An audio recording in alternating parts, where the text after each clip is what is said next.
За юу эзэн залуусаа Newsack in the House энэ удаагийн бичлэгээр уулзч байгаадаа маш их баяртай байна. Энэ удаагийн бичлэг бол уламжлал болгон хийдэг Монголын хип-хопын 7 хоногийн той мэдээлэл байгаа. За тэгээд олон юм яриад явах вэ. Шууд эхний сэдвтэ орцгоё. Эхний сэдв бол KK-тэй холбогдож байгаа OC Young-ийн. За түүний хувьд бол саяхан өөрийнхөө Instagram live дээрээ 22 хэмээх цоо шинхэн залуусын одоо рекордстэй асуудалтай байгаагаа бол хэлсэн байгаа. За тэгээд яг юу гэлсэн бэ те? Хэдүүл одоо үзцгээе.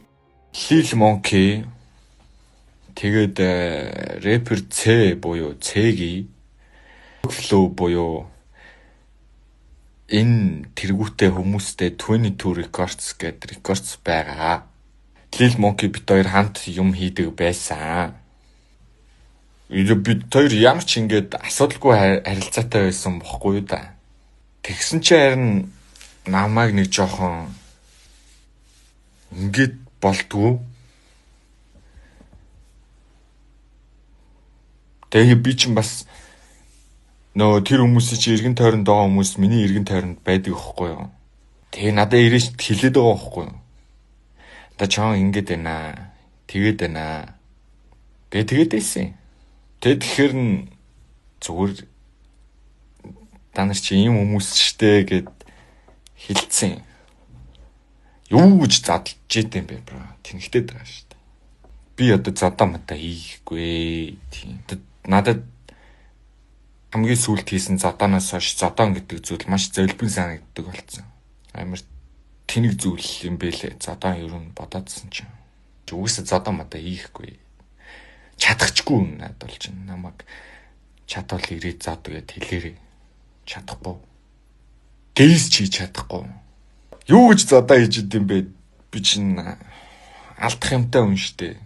Ямар тэднэр байгаа штэ. Тэднэрт л хамаагүй богоц тэднэр л хамар мамраа оглуулад яваад тэр нь зүгээр идэм богоц би бол чадахгүй штэ.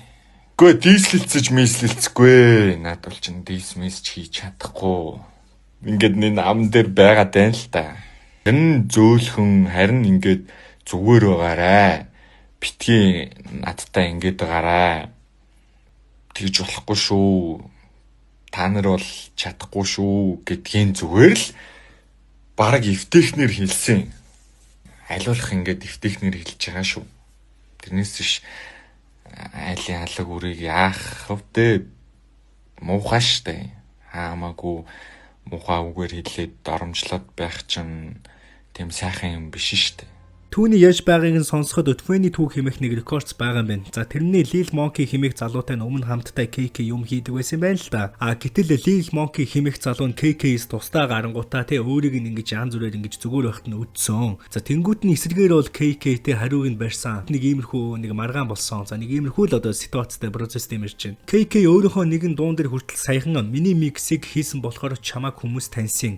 Оролдоод үзэлдээ тэгээд харах минь яасан. За нэг иймэрхүү лайныг хүртэл одоо түүнд зориулж бичсэн юм байна. За окей, тэгэхээр энэ лайвны өөдөөс ямар нэгэн тайлбар, ямар нэгэн лайв энтриг бол хараахан хийгээгүй байгаа юм шиг байна. 22 records болоод Lil Mo-гийн залуу. Рэпер залуугийн хувьд бол Lil Mo хэмээх залуутай хамтран ажилладаг байсан. Одоо mix master ч юм уу те дуун дээр нь хамтран ажилладаг байсан. Гэхдээ манайхан тусдаа гараад өнөөхдөө зангаа өөрчилчлөө. За нэг иймэрхүү зүйлийг ярьсан шүү дээ. Гэхдээ хоорондоо яг юу ярилцсан, ямар сэдвээс болоод бифсэн энэ бүхэн бол мэдээж тодорхойгүй. Гэхдээ дис дуун дээр бол мэдээж илэрч болно. KK-ийн хувьд бол тэдний ерөөсөө дис мис ч хийж чадахгүй те нэг иймэрхүү залуучууд байгаа гэсэн мэдээлэл бол хийчихсэн байгаа. Тийм учраас хипхоп сонирхогч сонсогч бид нар эх 7 хоногудад яг юу болох вэ те? За энэ бүхэнд ерөөхдөө анхаарлаа тавихаас өөр бол ямар ч аргалга Монголын залуу рэперүүдийн бифчүүд юм уу те? За энэ дис уран бүтээл энэ бүхэн бол ерөөхдөө бол миний анхаарлыг маш их татаж байна. Би өөрөө бас OC Young-ыг сонсдог. OC Young-ийн дрилтэн дуртай. OC Young бол маш чанартай, маш сайн чанарын дрилийг бол Монголд хийдэг гэж боддог. Эцэст нь дүгнэлт хэлэхэд бол залуу рэперүүдийн энэ янз бүрийн асуудал ч гэдэм үү? Дуу хуур. За энэ бүхэн бол мэдээж үзүүштэй байх нь ойлгомжтой. За ингээд дараагийн сэдвээр орцгоё. Дараагийн сэдв бол удаан хугацаанд уулзаагүй зах зээлийн хамгийн амттай мэдээ. Тийм ээ, KFC-тэй холбогдож байна. Netflix-ийн Culinary Class Wars шоуны шилдэг 8 оролцогчийг Солонгосын алдарт тоглогч Cho Hyun-sokийн тусгай журуур бэлтгэсэн KFC Kenchibap худалдаанд гарлаа. Шаржигнсан шүүслэг KFC тендер маха амталсан будаатай алдарт тоглогчийн тусгай соустай KFC-гийн Kenchibap-а ердөө 12,900 төгрөгөөр KFC-гийн бүх салбараас худалдан авах боломжтой. Мөн онлайн захиалга битгий мартаад баярлалаа. KFC. Дараагийн сэдэв бол удаан хугацаанд сураг нь гараагүй Desi-тэй холбогдож байгаа. За Sega-ийн хувьд бол та бүхэн мэдж байгаа шүү дээ. Сүүлд бол Chris-ийн Instagram live хийгээд тэгэд тэр live-наас хойш бол сураггүй байж байгаад бол гинэт гарч ирж байна. Тэгэд яг ямар live хийсэн бэ те? Хэдүүлээ одоо цаг хугацааг ухраагаад бодоод үзье. Намаа ингээ ерөөсөө хугацаа эн чинь ингээ бай гэж зөндөө ингээл загнаал ингээл ер нь ингээл байж ин дөө. Тэгэхээр ер нь цагтаа дуудаад яг одоо энэ сансрын одоо 43-ын Б байр гээд одоо миний амьдардаг газар байгаа ийшээ надад цагтаа дуудаад өгвөл их сайн байна. Окей, өөр тухай яриа. Үгүй та сайн намайг яагаад гарахгүй Болоо заяа. Тий. юу сансрын юу 43-ын Б чинь өө ингээд ингээ бүр болоох гал ингээд зүгээр чи ийм үчиг юм уу? Гитэмсийн хажуудлын хийх чамдэр хийх үү? Цагаан гуйталтаа дуу. Тэгээ шалгууд өөрийнхөө энэ янз бүрийн асуудлаа шалгууд Sega-ийн хувьд бол сайхан карьертэй эргэн ирсэн. Тэгээд карьертэй эргэн ирж буугаа бол Don Dior-той хийсэн дуугаараа зарлсан. За нэг иймэрхүү дуулсан байсан. За мөн сайхан рэпер Mara-гийн сторийн дээр бол Си орсон байсан. Тэгээд нэг иймэрхүү стори байсан.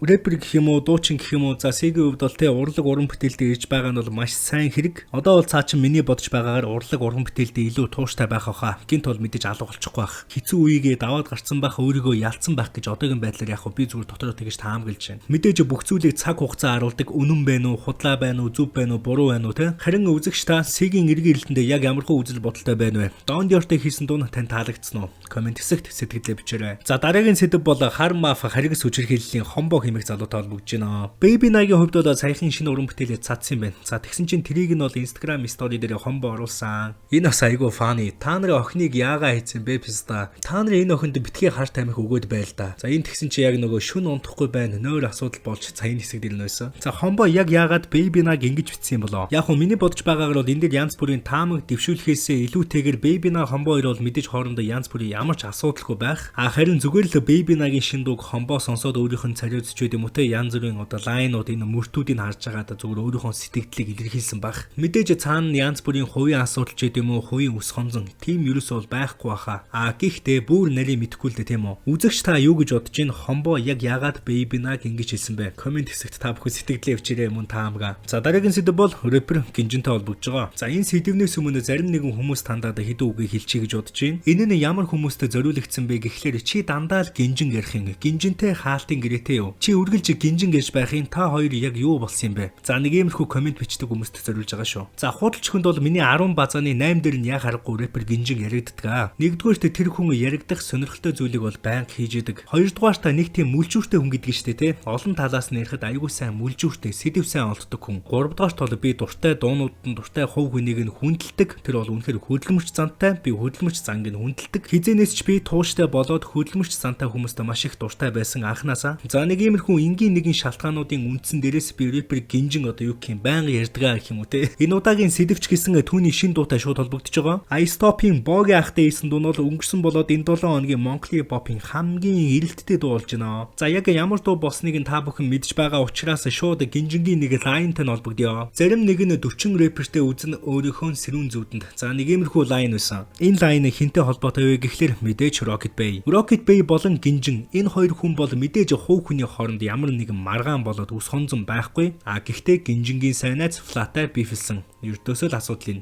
Харин ингээд харангуут Rocket Bay-тэй биф хийсэн Flat нэг хэсэг бол харагдахгүй байгаа тийм үү. Цаадны чөвд бол Jim Diawat ч гэдэм үү те янз бүрийн бизнес уран бүтээлгээд ерөнхийдөө те 2025 онд өөрийгөө дараагийн түвшинд гаргах хүчтэй эргийн ирэлт хийх за нэг иймэрхүү бэлтгэлийн хангаж байгаа сураг байгаа. Түрүүний рэпер Гинжингийн лайныг Өвжи Мобийнхан бас өөрсдийнхөө Facebook пэйж дээр бичсэн байгаа. За энэ постныхоо дараа бас зүгээр гоё шаалаа гэж байна. Dismiss битгий хуц за нэг иймэрхүү постыг бол бичсэн байгаа. Энэ 7 хоногт Өвжи Мобийнхан бас ярих юм ихтэй байлаа тухайлбал тэд Сегорыг бас өөрсдийнхөө бүлэгт Крюд бол нэгдснээ зарласан. Сегоро за бүгдд нь өглөөний мэд хүргэе. 2018 онд өвжи Лок 2 анх өвжи мобыг үүсгэн байгуулж дараа нь систем нэмэгдсэн. 2019 онд Лок мобоос гарч тусдаа уран бүтээл хийх болсон. Түүнээс хойш шинэ артист нэмэгдээгүй энд хүрсэн байна. Сонсогчдод хандаж хэлэхэд энэ жил жинхэнэ хаах шаард шүү. Өвжи моб удахгүй шинэ уран бүтээлээр уулзцгаая. За нэг иймэрхүү мэдээлэл хийсэн. Сегорыг бол та бүхэн мэдж байгаа шүү дээ. Рэп Дэмбэгээс гарч ирсэн. За тэгээд үүний дараа Backyard хэмээх шоунд орсон. Unbox Records бол хэсэг уран бүтээлийг хийж байгаадаа Солонгос яваад за тэгээд энэ жил бол их орондоо ирсэн. Түүнийг уран бүтээлдээ эргэж орох уу, дараагийн үйлдэл нь яг юу байх вэ гэдээ ажиглаж байсан чинь цаачин бол ерөөхдөө те өвжи мобод нэгдсэн гэдэг маш том мэдээллийг бол өнөөдөр өвжи мобын хийжглээ. За тэгэхээр 2025 он бол Монголын попын хувьд нэлээд халуухан жил болох нь ойлгомжтой. Энэ удаагийн бичлэг маань энэ хүрээд өндөрлөж байна. Та бүхэн манай сувагт subscribe дараагүй бол subscribe дараарай залуусаа. Видео таалагдсан бол лайк дарахаа битгий мартаарай.